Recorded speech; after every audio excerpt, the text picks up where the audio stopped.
The book that breathes back. The dust tasted like old paper. She could feel it on her tongue with every breath.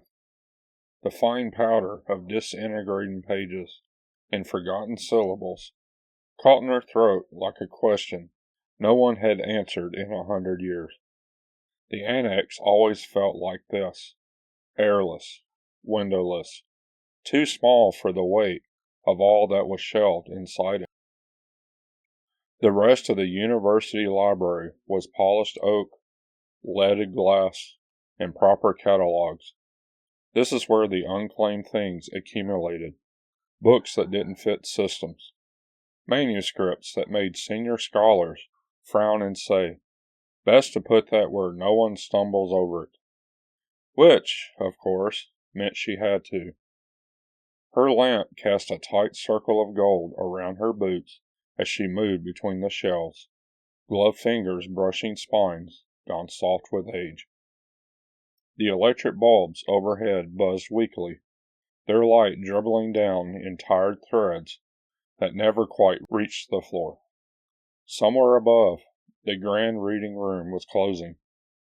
She could hear the muffled echo of chairs being pushed in, the distant shush of the main doors. Down here, the silence was thick enough to push against.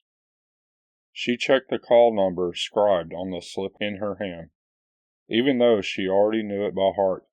She always did. Numbers soothed her, the ordered logic of the catalog, the way knowledge could be mapped and folded and returned to its proper place. The head librarian called her meticulous.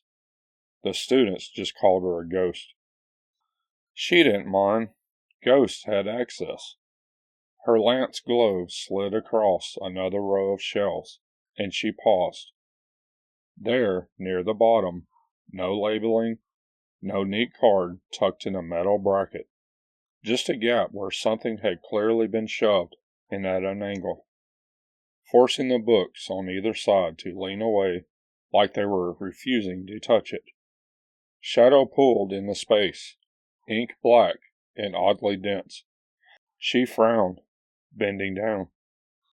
The book was there, but the light seemed to slip off it as though its surface were oiled. She had to bring the lamp closer, setting it on the floorboards, before the thing finally revealed itself. A volume, roughly the size of her handspan, bound in leather so dark it could have been black or midnight blue or the absence of color entirely. No title stamped on the spine. No library mark. Nothing. "That's not possible," she whispered, half to the shelves, half to herself. Everything in the annex had a record, even the misfiled, the misbegotten, the misshelved. She would know. She had written half of these records, the ink still drying on some of them. Her gloved fingertips hovered over the spine, warm. She flinched. The sensation was faint, but undeniable. A slow, radiant heat that didn't belong in this coldly neglected corner of the building. She removed her glove with quick, clinical precision and tried again. Bare fingers, this time. Warm, almost like... She snatched her hand back before she could complete that thought. Leather couldn't feel like skin. Books didn't pulse. Except this one did. She stood, smothering her skirt with unnecessary care, as if order in her clothing would restore order to the world. It didn't. Her lamp flame jumped, as though reacting to some unseen draft. Above, the flickering electric bulbs hummed louder, then dimmed. She swallowed, feeling the dryness in her throat, and wrapped both hands around the book. It didn't resist. It didn't slide or stick.